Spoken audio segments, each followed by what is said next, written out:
Hello, and thank you for joining me today as we talk about a new practical mechanism for the linking of EMS data with trauma data. The motivating factor behind doing this presentation is the move by the American College of Surgeons to remove EMS elements from the National Trauma Data Standard with the idea of adding a NEMSIS UUID to the data set. This presentation is to describe why that would be valuable and why we're looking forward to move in that direction. So let's go ahead and dig in. And let's talk a little bit about what was the motivating factor behind coming up with this new mechanism for linking together EMS and trauma data. It was a project that was funded in 2014 by the National Academy of Sciences. Its purpose was to look at the best attributes of both the military and civilian trauma care systems and see if there was a way to merge together that work to improve the care of all Americans. On the military side as well as the civilian side, there are treatment protocols, there are data collection protocols. How could we utilize the best of both to improve the care of Americans? Lots of familiar organizations were associated with this study and sponsored it. Really, the idea was, are there shared designs and best practices for data collection and for treatment and for the training of personnel that could be shared across these two systems that could be of value? One of the recommendations that came out of this work related to really improving data collection and really the use of that data, recommendation number 5. It included 6 endorsed actions, one of which has led to this work that we're going to be talking about today. It's outlined here in red. The American College of Surgeons, the National Highway Traffic Safety Administration, and the SEMSO should work together to jointly enable patient-level linkages across the National EMS Information System, our national database, the NEMSIS national database, and the National Trauma Data Bank, the TQIP data sets and the NTDS that's maintained by the American College of Surgeons. The American College of Surgeons called together a group of experts to determine how this type of linkage might occur. And the idea was perhaps we could use an existing change to the NEMSIS standard that will be present with NEMSIS version 3.5, a NEMSIS UUID, to allow this linkage to happen. Well, let's begin by talking a little bit about what a UUID is and why it's added to NEMSIS. So UUID stands for a Universally Unique Identifier. It's electronically generated by what could be called a random number generator that sits within every instance of software, right? So it was originally created by Microsoft. It was called a GUID, a Globally Unique Identifier. The idea here is, though, that this random number generator can sit in independent instances of software and generate a UUID. An example here is present. It's kind of an alphanumeric code that would uniquely identify that record, would uniquely identify that document or that PowerPoint presentation, whatever is being generated. And the UUID is so complex, so to say, that the possibility that two independent engines, two independent versions of the software generating the same UUID is very, very rare. So right here it says the Microsoft estimated that the possibility of a collision among two GUIDs independently generated would be 1 to the minus 122nd power, right? So very, very small. But so they're very unique and they sit within a record and they only identify a record. There is no association with any of the data or information that's present in the document that's being stored.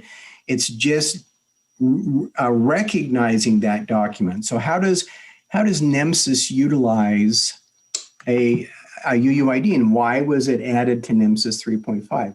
Well, the idea here, as you can see from this picture, is that there can be many instances of EMS software across the country. We receive records from about 12,000 EMS agencies every year, all generating their own records, all sending records to the state, often having to append that record, right? So maybe they care for a patient who's initially unconscious and they come back and add some additional patient information once they're able to speak with the hospital or with the patient at some later time. They want to update the record that went to the state and also to the national repository. Well, this UUID that is associated with each document that's generated and then interoperability or shared through some interoperability process has that UUID.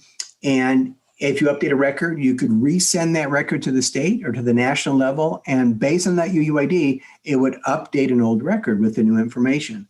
So that's why the UUID was added to NEMSIS 3.5, that it allowed us to be able to update records and ensure that we're not generating duplicate records of the same patient encounter. So let's talk about how could that idea be used to actually link together trauma registry data and EMS data. Okay, so let's kind of think about the use of this UUID in another way. Let's say that a trauma registry is sitting in a hospital completing a trauma registry record for an injured patient. They have EMS records in front of them and they have hospital records in front of them, and they want to bring together those two records so that hospital registrar would look for attributes, PHI or PII associated with each of those records, personal health information, and determine if it was the same record, right? So if it was a gentleman who was injured on the corner of State and Main yesterday at 3:30, the registrar could look through the data present in both of those registries, identify the two records that represent the same patient and the same encounter, and then if the UUID could automatically be moved from the EMS record into the trauma registry record, we would now have a unique identifier that links together those two records that is completely free of any information contained in the record. UIDs do not include any information about a patient or a provider or a hospital.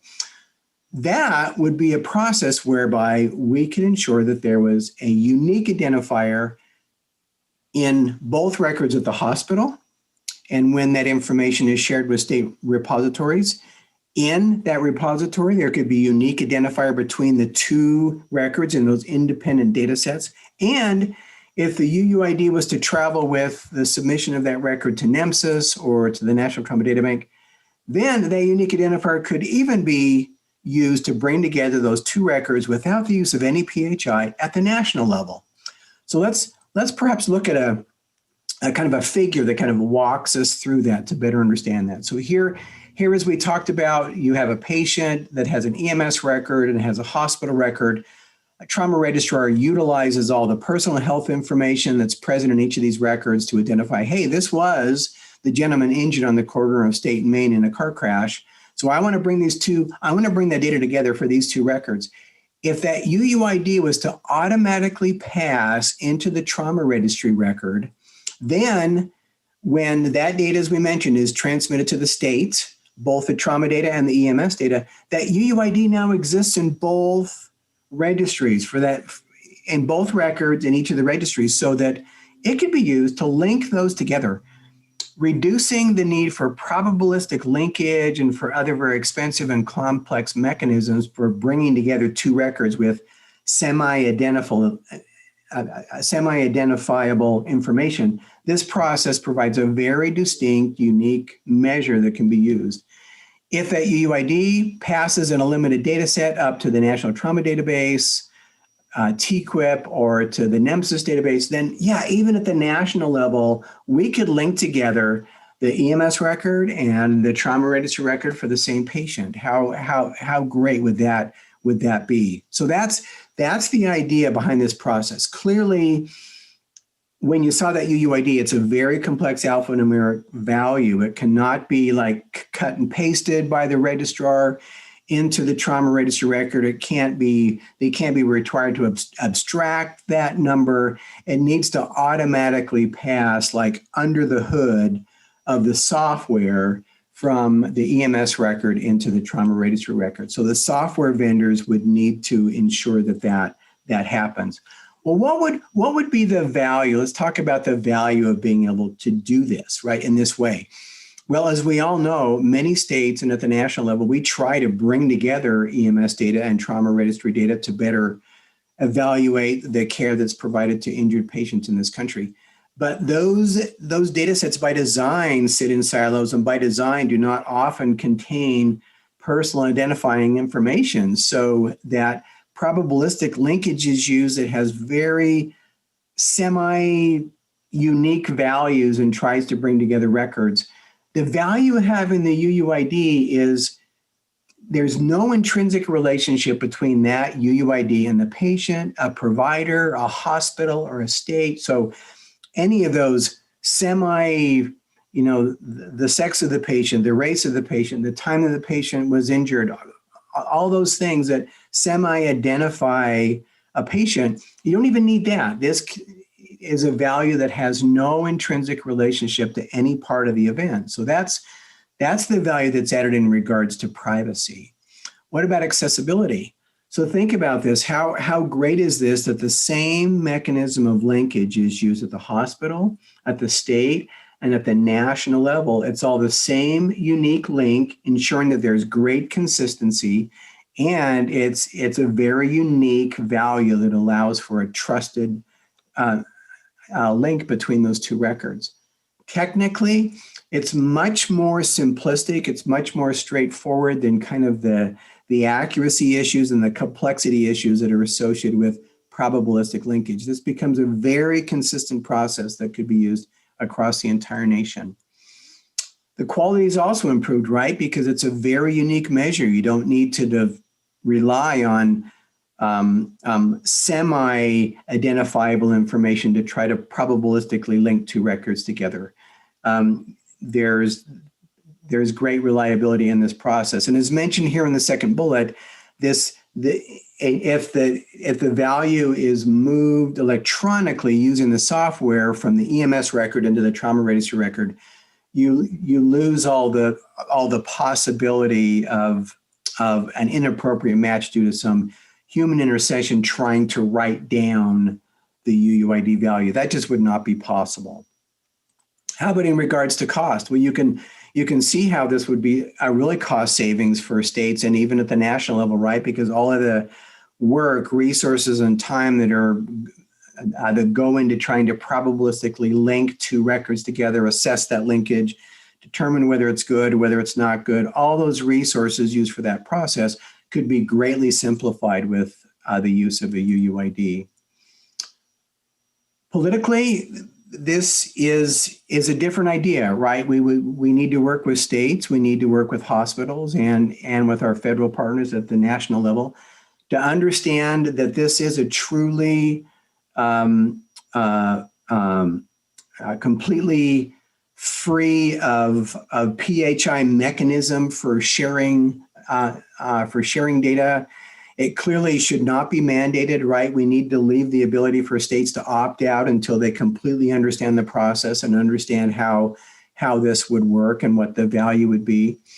For the state utility, we talked about cost savings, and then also remember there are a number of other data collection systems at the state level, codes and FARS, the Fatal Accident Reporting System, many that rely on probabilistic linkage and the bringing together of EMS and trauma registry data to care for, or to understand the care that's offered to injured patients. This adds great utility to states by providing a direct link. So that's kind of the idea behind this phenomenon of being able to share a UUID across the NEMSIS record when version 3.5.0 is released and is made available in states, and how that moving that UUID into the trauma registry record would be such a great value. Well, where are we right now? The current state of this is the American College of Surgeons have, with this idea in mind, has removed the EMS elements that are associated with the National Trauma Data Standard beginning in 2021. And then they've added the NEMSIS UUID, a placeholder within the National Trauma Data Standard in the same year, 2021. Well, What's happened because of the pandemic is the rollout of version 3.5.0 has been delayed. So really, I don't think states will be seeing agencies that are using NEMSIS version 3.5 probably till late 2021 through probably 2023. So where does that leave us? Leaves us with a delay between what has been done with the American College of Surgeons standards and the NEMSIS standards. So there has been some confusion here. And if you went to an early version of the 2021 NTDS data dictionary, you'd see that you have this representation of this universally unique ID that should come from the patient care report completed by EMS, but you're not seeing it and you don't know what to do with it. And so the 2021 NTDS data dictionary has been modified now to include language first that talks about a trauma registrar should never have to worry about abstracting a UUID from an EMS record to the trauma registry record. It should be done using technology under the hood. Interoperability should allow that to move straight over, directly over, once the trauma registrar has identified the correct record in EMS and the correct record in the hospital, goes to link those two together. That's when the UUID should come across. Clearly, software needs to get to the point of being able to do this exchange, but we're working with the software vendors on the trauma side as well as the EMS side to ensure that this works. Until such time that that is available, the American College of Surgeons is just indicating for the UUID to document it as not known and not recorded. And the ACS or the software that you're using at the trauma registry level will let you know that it is prepared to receive a UUID when that happens. But again, remember, the trauma registrar should never see this, right? Once they utilize whatever processes are in place to identify two records that are the same, the transfer of the UUID should be automatic, right? It should be under the hood. So that's what's coming. That's what we're hoping will be present in the future, probably within the next couple of years. It won't change the way that trauma registrars are collecting information or linking by reading records to bring together the EMS record and the hospital record. But the value will be downstream to the hospital and to the state and to the nation when researchers want to be able to look at the total healthcare event for injured patients. There'll be a direct mechanism for linking together these two records. So I will stop there and ask if there are any questions that I could address.